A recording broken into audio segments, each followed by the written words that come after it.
ಎಲ್ಲರಿಗೂ ಇವತ್ತು ನನ್ನ ವೀಕ್ ಆಫ್ ಆದ ಕಾರಣ ಆರಾಮದಿಂದ ವೀಡಿಯೋ ಮಾಡ್ತಾಯಿದ್ದೀನಿ. ತುಂಬ ವಿಷಯಗಳು ಮಾತಾಡಲಿಕ್ಕಿದೆ. ಇದೊಂದು ಸಣ್ಣ ವೀಡಿಯೋ ಮಾತ್ರ, ಕೆಲವೊಂದು ವೀಡಿಯೋ ಹಾಕಲಿಕ್ಕಿದೆ. ಅದರಲ್ಲಿ ಫಸ್ಟ್ ವಿಷಯ ನೋಡಿ, ನಿಮಗೆ ಕ್ಲಿಯರಾಗಿ ಹೇಳಿದ್ದೀನಿ, ನನ್ನ ಮತ್ತು ಪ್ರಶಾಂತ್ ವಿಷಯವನ್ನು ಸೌಜನ್ಯ ಹೋರಾಟಕ್ಕೆ ತರಬೇಡಿದು ಕ್ಲೋಸ್ ಆಗಿದೆ ಅಂತ ಮತ್ತು ಪೋಸ್ಟ್ ಆಗ್ತಾ ಇದ್ದಾರೆ ಸೌಜನ್ಯ ವಿಚಾರದಲ್ಲಿ. ನಾನು ಪ್ರಶಾಂತ್ಗೆ ದುಡ್ಡು ಕೊಟ್ಟಿದ್ದು ಸೌಜನ್ಯ ವಿಚಾರಕ್ಕೆ, ಇದು 100ಕ್ಕೆ 100 ಎಲ್ಲರಿಗೂ ಗೊತ್ತು, ಪ್ರಸನ್ನಕ್ಕನಿಗೆ ಗೊತ್ತು, ಹೋರಾಟಗಾರರಿಗೆ ಗೊತ್ತು. ಪ್ರಶಾಂತ್ ನನ್ನ ಥರ ತುಂಬ ಕಡೆಯಿಂದ ದುಡ್ಡು ತಗೊಂಡಿದ್ದಾರೆ ಅಂತ ನನಗೊಂದು ಮಾಹಿತಿ, ನನಗೆ ಗೊತ್ತಿಲ್ಲ, ದಾಖಲೆ ಇಲ್ಲ. ಈ ಒಂದು ಕ್ಲಾರಿಫಿಕೇಶನ್ ವಿಡಿಯೋ ನಾನು ಪ್ಲೇ ಮಾಡ್ತೀನಿ ನನ್ನ ಲ್ಯಾಪ್ಟಾಪಿಂದ, ಕೇಳ್ತಾ ಇರಿ. ಸಂಬಂಧಿಸಿದ ಒಂದು ವಿಚಾರ, ಅನಿತಾ ಕಾಸರಗೋಡು ಮತ್ತು ರಾಧಿಕಾ ಕಾಸರಗೋಡು ಅನ್ನುವ 2 ಹೆಸರಿನಿಂದ ಹೆಂಗಸು ಮಾಡ್ತಾ ಇರುವಂಥ ವಿಚಾರಕ್ಕೆ ಸೌಜನ್ಯ ಹೋರಾಟಗಾರರಿಗೂ ಅದಕ್ಕೂ ಯಾವುದೇ ಸಂಬಂಧ ಇಲ್ಲ. ಅದನ್ನ ಸ್ಪಷ್ಟವಾಗಿ ಕ್ಲಿಯರ್ ಮಾಡ್ತೀನಿ, ಆಯ್ತಾ? ಹೊರಗಿನ ವ್ಯವಹಾರವನ್ನ ತಂದು ಸೌಜನ್ಯ ಹೋರಾಟಗಾರರು ಹಾಗೆ ಮಾಡಿದ್ರು, ಸೌಜನ್ಯ ಹೋರಾಟಗಾರರು ಮೋಸ ಮಾಡಿದ್ರು, ಇವೆಲ್ಲವೂ ಒಂದು ಕಟ್ಟುಕತೆಯನ್ನ ಬೇರೇನಲ್ಲ. ಇದರಲ್ಲಿ ಗಿರೀಶ್ ಮಟ್ಟಣ್ಣ ಅವರ ಹೆಸರನ್ನ ತರುವಂಥದ್ದು,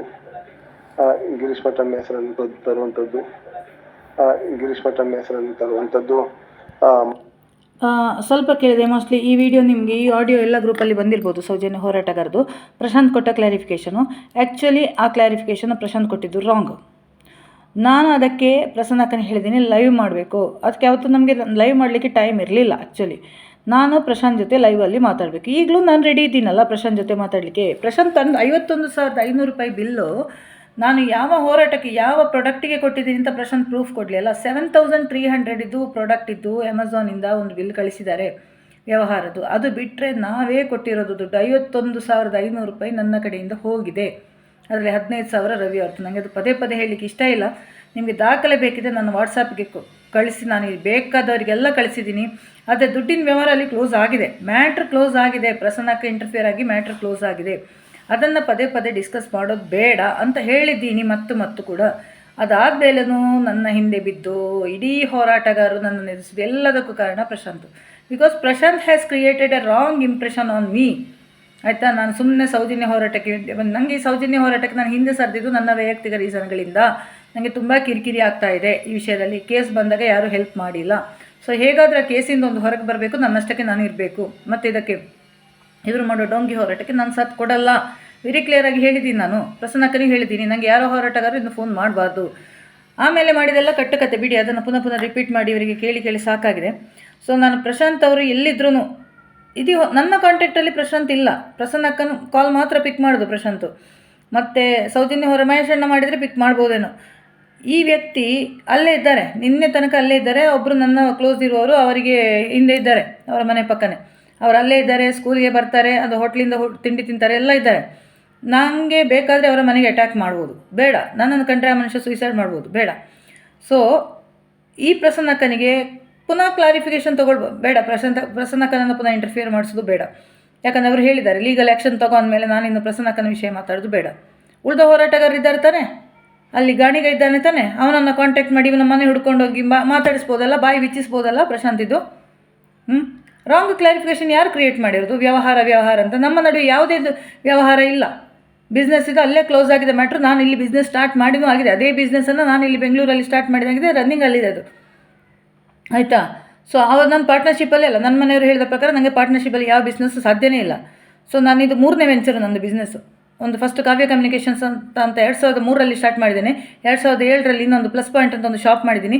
ಇದು 3ನೇ ಬಿಸ್ನೆಸ್ ನಾನು ಮಾಡ್ತಾ ಇರೋದು, ನ್ಯಾಚುರಲ್ ಪ್ರಾಡಕ್ಟ್ಸ್ ಬಗ್ಗೆ. ಅದೇ ಅವ್ರು ಕೊಟ್ಟಿದ್ದ ಕಾನ್ಸೆಪ್ಟು ನ್ಯಾಚುರಲ್ ಜ್ಯೂಸ್ ಪ್ರಾಡಕ್ಟ್ಸ್ ಇದು. ನಾನು ಸ್ಟಾರ್ಟ್ ಮಾಡಿದ್ದು 3ನೇ ಪ್ರಾಡಕ್ಟು ಬೆಂಗಳೂರಲ್ಲಿ.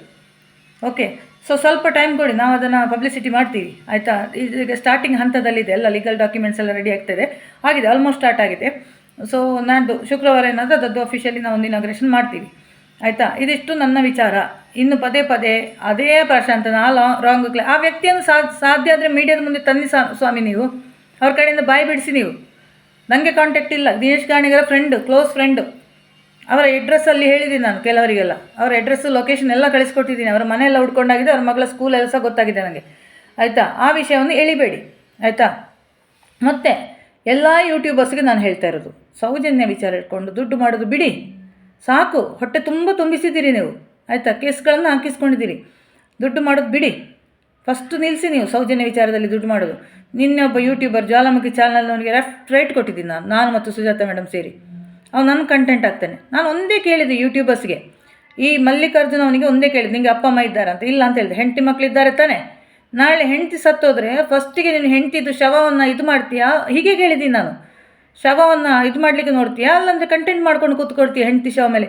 ಅಂಥದ್ದು ಮಾಡುವವರು ರೀ ಈ ಅಕ್ಷರರಾಜು ಈ ಮೀಡಿಯಾದವರು, ಈ ಜ್ವಾಲಾಮುಖಿಯವನು, ಸೌಜನ್ಯ ನ್ಯೂಸು, ಸುಷ್ಮಂತ್ ಗೌಡ. ನಾಳೆ ಅವನ ಅಮ್ಮ ಸತ್ತರೆ ಅಮ್ಮನ ಹೆಸರಲ್ಲಿ ಕಂಟೆಂಟ್ ಮಾಡ್ಕೊಂಡು ಕೂತ್ಕೊಂಡು ಅವನು, ಅವನ ಹೆಂಡತಿ ಅಕ್ಕ ತಂಗಿಯರು ಬೆತ್ತಲಾಗಿ ಮಾಡಿ ಕಂಟೆಂಟ್ ಮಾಡುವನವನು. ದರ್ಶನ್ ನಿಂಗೆ ಹೇಳ್ತಾ ಇದ್ದೀನಿ ನಾನು, ಬೇಡ ಅಂತೇಳಿ ಆಯಿತಾ. ಅನಗತ್ಯ ಕಂಟೆಂಟ್ ಮಾಡಬೇಡ, ಮಾಡಿ ಕಂಟೆಂಟ್ ಮಾಡಿ ನೀವು ಹೊಟ್ಟೆ ತುಂಬಿಸಿ. ಇವುಗಳಿಗೆಲ್ಲ ಕಂಟೆಂಟ್ ಮಾಡಿ ಹೊಟ್ಟೆ ತುಂಬಿಸಿ ಸೌಜನ್ಯ. ನಾಳೆ ಸೌಜನ್ಯ ಕೇಸ್ ಕ್ಲೋಸ್ ಮಾಡ್ತೀರಾ, ಏನು ಮಾಡ್ತೀರಾ ನೀವು? ಕಂಟೆಂಟ್ ಮಾಡಬೇಕಿದ್ರೆ ತುಂಬ ಕಂಟೆಂಟ್ ಇದೆ. ಅಲ್ಲಿ ಏನೇನೋ ನಡೀತಾ ಇದೆ, ಯುದ್ಧ ನಡೀತಾ ಇದೆ, ಅದ್ರ ಬಗ್ಗೆ ಮಾತಾಡಿ. ಕರೆಂಟ್ ಅಫೇರ್ಸ್ ಬಗ್ಗೆ ಮಾತಾಡಿ. ಮಕ್ಕಳಿಗೆ ಎಕ್ಸಾಮ್ ಬರ್ತಿದೆ, ಅದ್ರ ಬಗ್ಗೆ ಏನಾದರೂ ಮಾಹಿತಿ ಕೊಡಿ. ಎಷ್ಟೆಲ್ಲ ಕಂಟೆಂಟ್ ಮಾಡ್ಬೋದು ಒಂದು ಕಂಟೆಂಟ್ ಕ್ರಿಯೇಟರ್ಗೆ. ಜನತಾ ಏಜೆಂಟಿಗೂ ಹೇಳಿದ್ದೀನಿ ನಾನು, ಕಂಟೆಂಟ್ ಕ್ರಿಯೇಟರ್ಗೆ ಎಷ್ಟೆಲ್ಲ ಕಂಟೆಂಟ್ ಮಾಡ್ಬೋದು. ಸೌಜನ್ಯ ಬಿಟ್ಟು ಬರೀ ಒಂದು ಸೌಜನ್ಯ, ಮತ್ತು ಸೌಜನ್ಯ ಬಿಟ್ಟು ಸುಮಂತ್ ಮನೆ ಹೋದರು. ಅದು ನೀವು ಅಂದ್ಕೋಬೇಕು, ಒಂದು ಸುಮಂತ್ ಮನೆಯಲ್ಲಿ ಅವರು ತಾಯಿ ಕಳ್ಕೊಂಡು ಮಗುವನ್ನು ಕಳ್ಕೊಂಡ ತಾಯಿ. ಈ ಯೂಟ್ಯೂಬರ್ದು ಕಾಟಗಳು ದೇವರೇ. ಈ ಚಾನಲ್ನವರ ಕಾಟ ಒಂದು ಕಡೆ ಆದರೆ ಯೂಟ್ಯೂಬರ್ಸ್ನ ಕಾಟ ಒಂದು ಕಡೆ. ನಾನು ಹೇಳೋದು ಈ ಯೂಟ್ಯೂಬರ್ಸ್ಗೆಲ್ಲ ನಾನು ದುಡಿತಾ ಇದ್ದೀನಿ, ನನಗೆ ಸ್ಯಾಲ್ರಿ ಬರುತ್ತೆ. ನನಗೆ ನಿನ್ನೆ ಜ್ವಾಲಾಮುಖಿ ಏನು ಹೇಳ್ತೀನಿ, ನಾನು ದುಡ್ಡು ಮಾಡ್ತೀನಿ ಯೂಟ್ಯೂಬಲ್ಲಿ. ನಾನು ಅದನ್ನು ಮಾನಿಟೈಸೇಷನು ಮಾಡಿಲ್ಲ, ನಾನು ಅದನ್ನು ನೋಡಲಿಲ್ಲ. ನನ್ನ ಫೇಸ್ಬುಕ್ ಅಕೌಂಟ್ ಮಾಡಿದರೆ ಅಲ್ಲಿ ಆ ಡಿ ಗ್ಯಾಂಗಿಂದು ಕಾಟ ಕಮೆಂಟ್ ಹಾಕಿ ಸಾಯಿಸ್ತವೆ, ಅಕೌಂಟ್ ಡಿಲೀಟ್ ಮಾಡ್ತಾರೆ. ಸೊ ನಾನು ಆ ಯೂಟ್ಯೂಬಲ್ಲಿ ಹಾಕ್ಕೊಂಡು, ಯೂಟ್ಯೂಬ್ 2 ವರ್ಷ ಮೊದಲೇ ನಾನು ಮಾಡಲಿಕ್ಕೆ ಇದ್ದೆ.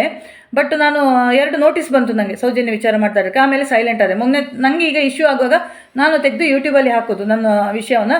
ಯಾಕಂದರೆ ನನ್ನದು ಯಾರಿಗಾದರೂ ತಿಳಿಸ್ಬೇಕಲ್ಲ ನಾನು. ನಾಳೆ ನಂತರ ಇನ್ನೊಂದು ಮಹಿಳೆಗೆ ಪ್ರಾಬ್ಲಮ್ ಆಗಬಾರ್ದಲ್ಲ ಸೌಜನ್ಯ ಹೋರಾಟದಲ್ಲಿ.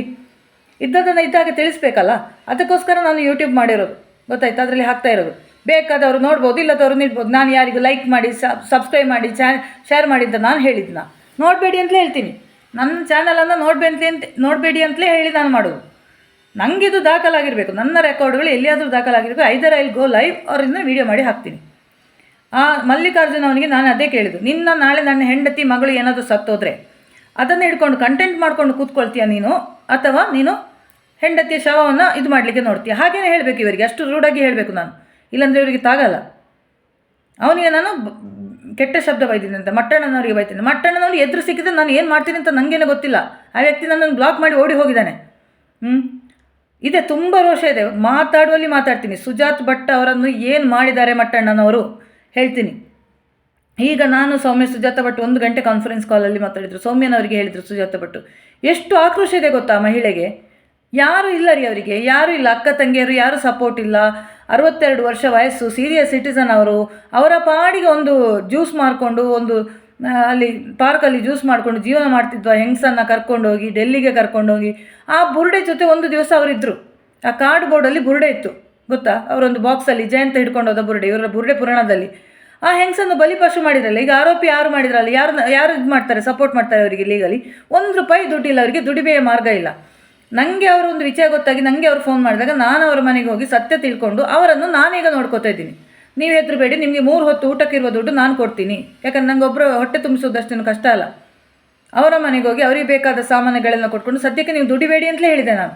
ನೀವು ದುಡಿಯೋದೇ ಬೇಡ, ನೀವು ಸುಮ್ಮನೆ ಕೂತ್ಕೊಳ್ಳಿ ಮನೆಯಲ್ಲಿ, ಆಯಿತಾ?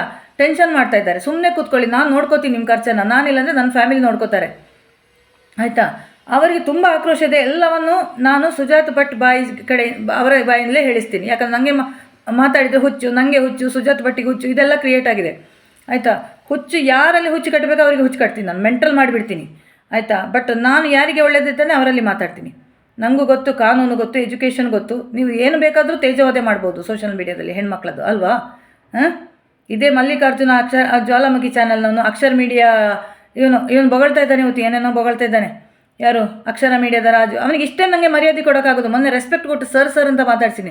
ಅವನಿಗೆ ಇನ್ನೂ ಬುದ್ಧಿ ಬಂದಿಲ್ಲ, ಕಂಟೆಂಟ್ ಮಾಡ್ಕೊಂಡು ಕೂತ್ಕೊಂಡಿದ್ದಾನೆ. ನಾಳೆ ಇವರು ಮನೆ ಹೆಣ್ಮಕ್ಳದ್ದು ಬತ್ತಲ್ಲಿ ಬೊಟ್ಟ ಹಾಕಿ ಕಂಟೆಂಟ್ ಮಾಡೋ ಮಕ್ಕಳು ಇವರು. ಯಾರು?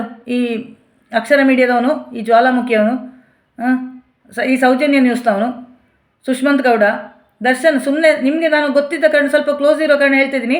ಬಿಟ್ಟು ಬಿಡಿ ಸೌಜನ್ಯ ವಿಷಯ. ನಾನು ಪ್ರಶಾಂತ್ ಅವ್ರಿಗೆ ಹೇಳ್ತೀನಿ, ಪ್ರಶಾಂತ್ ಅವರೇ ಕಂಟೆಂಟ್ ಬೇರೆ ಮಾಡಿ. ಅವರಿಗೆ ತುಂಬ ಮಾಡ್ಬೋದಿತ್ತು, ತುಂಬ ನಾಲೆಜ್ ಇದೆ ಅವರಿಗೆ.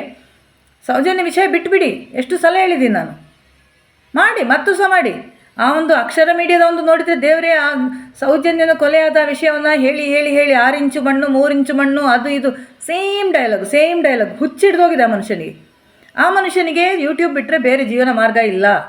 ನನಗೆ ಹಾಗಲ್ಲ, ನನಗೊಂದು ಜಾಬ್ ಇದೆ, ನನಗೆ ತಿಂಗಳಿಗೆ ಸ್ಯಾಲ್ರಿ ಬರುತ್ತೆ. ಒಂದು 10 ನಿಮಿಷ ನಾನು ಎಡಿಟು ಮಾಡಲ್ಲ, ಇದು ಫಿಲ್ಟರು ಮಾಡಲ್ಲ, ಏನು ಮಾಡಲ್ಲ, ವೀಡಿಯೋ ಮಾಡ್ತೀನಿ, ಬೈತೀನಿ, ಹಾಕ್ತೀನಿ. ನಾನು ಯೂಟ್ಯೂಬರ್ಸಿಗೆ ಒಂದೇ ಹೇಳೋದು, ಕಂಟೆಂಟ್ ಮಾಡಿ ನೀವು ಒಳ್ಳೆ ಜನರಿಗೆ ಉಪಕಾರ ಆಗಲಿ, ಕಿರಿಕಿರಿ ಮಾಡಬೇಡಿ ಜನರಿಗೆ, ಮತ್ತಷ್ಟು ಹಾದಿ ತಪ್ಪಿಸ್ಬೇಡಿ. ನಾವು ಇಷ್ಟರವರೆಗೆ ಮೀಡಿಯಾದವರಿಗೆ ಬೈತಿದ್ವಿ, ಈಗ ಯೂಟ್ಯೂಬರಿಗೆ ಬೈಬೇಕಾದ ಅಗತ್ಯ ಬಂದಿದೆ. ನನ್ನ ವಿಷಯ ಮಾತಾಡೋ ಮುಂಚೆ ಸ್ವಲ್ಪ ತಿಳ್ಕೊಳ್ಳಿ, ನನ್ನಲ್ಲಿ ಮಾತಾಡಿ ವಿಷಯ ಏನು ಅಂತ. ಒಟ್ರಾಶಿ ಸುಳ್ಳು ಹಾಕಿದರೆ ನಾನು ಸಹ ಇಲ್ಲಿ ಸುಳ್ಳು ಸುದ್ದಿ ಹಾಕ್ತೀನಿ. ಸುಳ್ಳಲ್ಲ, ನಾನು ಸತ್ಯವನ್ನು ಹೇಳ್ತೀನಿ. ನಿಮ್ಮ ಮಾನ ಮರ್ಯಾದೆ ತೆಗಿತೀನಿ, ನಾನು ಬೀದಿಗೆ ಎಳಿತೀನಿ ನಿಮ್ಮನ್ನು, ಗೊತ್ತಾಯ್ತಲ್ಲ. ಸೊ ನಾನು ಎಲ್ಲ ಯೂಟ್ಯೂಬರ್ಸ್ಗೆ ಹೇಳೋದಂದೆ, ಕಂಟೆಂಟ್ ಮಾಡಿ, ಇನ್ನೊಬ್ಬರ ತೇಜೋವಧೆ ಮಾಡಿ ಕಂಟೆಂಟ್ ಮಾಡಬೇಡಿ, ಆಯಿತಾ. ಅದು ಎಕ್ಸ್ಪೆಷಲಿ ಹೆಣ್ಣು ಮಕ್ಕಳದ್ದು. ನಿಮ್ಮ ಮನೆಯಲ್ಲೂ ಹೆಣ್ಮಕ್ಳಿದ್ದಾರೆ, ನಮಗೆ ಮಾಡಿದ ತೇಜೋವಧೆ ನಾಳೆ ಹೆಣ್ಮಕ್ಳಿಗೆ ಬರುತ್ತೆ. ಅವರು ಹಾಕಲಿ, ಯೂಟ್ಯೂಬಲ್ಲಿ ಹಾಕಲಿ, ಫೇಸ್ಬುಕ್ಕಲ್ಲಿ ಪೋಸ್ಟ್ ಮಾಡಲಿ, ನಮ್ಮದು ಏನು ಬೇಕಾದರೂ ಆಡಲಿ, ಐ ಡೋಂಟ್ ಕೇರ್ ಅಂತ ಅಂದೆ ಅಲ್ಲ ನಾನು. ಎಷ್ಟು ಎಡಿಟ್ ಮಾಡಲಿ, ನಮಗಿದೆಲ್ಲ ನಾಟೋದೆಲ್ಲ, ನಾನು ಇದೆಲ್ಲ ನೋಡೋದೇ ಇಲ್ಲ. ಐ ಆಮ್ ವೆರಿ ಬ್ಯುಸಿ, ಆಯಿತಾ. ತುಂಬ ಬ್ಯುಸಿ ಇದ್ದೀನಿ. ಇವತ್ತು ಮಾತ್ರ ಸ್ವಲ್ಪ ರಜೆ ಅಂತ ಇದ್ದೀನಿ, ಅಥವಾ ಈಗಲೂ ಕೆಲಸ ಹೋಗ್ಲಿಕ್ಕಿದೆ, ನನಗೆ ಹೊರಗಡೆ ಹೋಗ್ಲಿಕ್ಕಿದೆ, ಸ್ವಲ್ಪ ವಿಚಾರ ಅಡ್ವೊಕೇಟ್ ಹತ್ರ ಡಿಸ್ಕಸ್ ಮಾಡಲಿಕ್ಕಿದೆ. ನಾಡ್ದು ನನ್ನದೊಂದು ಕೇಸ್ ಇದೆ, ಅದಕ್ಕೆ ರೆಡಿ ಆಗಬೇಕೀಗ. ಒಂದು ಕೇಸನ್ನು ನಾನೇ ವಾದಿಸ್ತಾ ಇದ್ದೀನಿ. ಸೊ ಅದಕ್ಕೆ ಕ್ರಾಸ್ ಕ್ವಶನ್ಸ್ ರೆಡಿ ಮಾಡ್ತಾ ಇದ್ದೀನಿ, ಆಲ್ಮೋಸ್ಟ್ ಮಾಡಿ ಆಗಿದೆ. ಅದೊಂದು ಲೀಗಲ್ ಸಜೆಷನ್ ಕೇಳಬೇಕು ಅಡ್ವೊಕೇಟಿದ್ದು. ತುಂಬ ಕೆಲಸ ಇದೆ. ಇಂಥ ಬ್ಯುಸಿಗಳ ನಡುವೆ ನಾವು ಬಂದು ನಿಮಗೆ ಬೈಬೇಕು ಅಂತ ಹೇಳಿದರೆ ಬೈಸ್ಕೊಳ್ಳಿ ನಮ್ಮ ಬಾಯಿಂದ, ಅಷ್ಟೇ.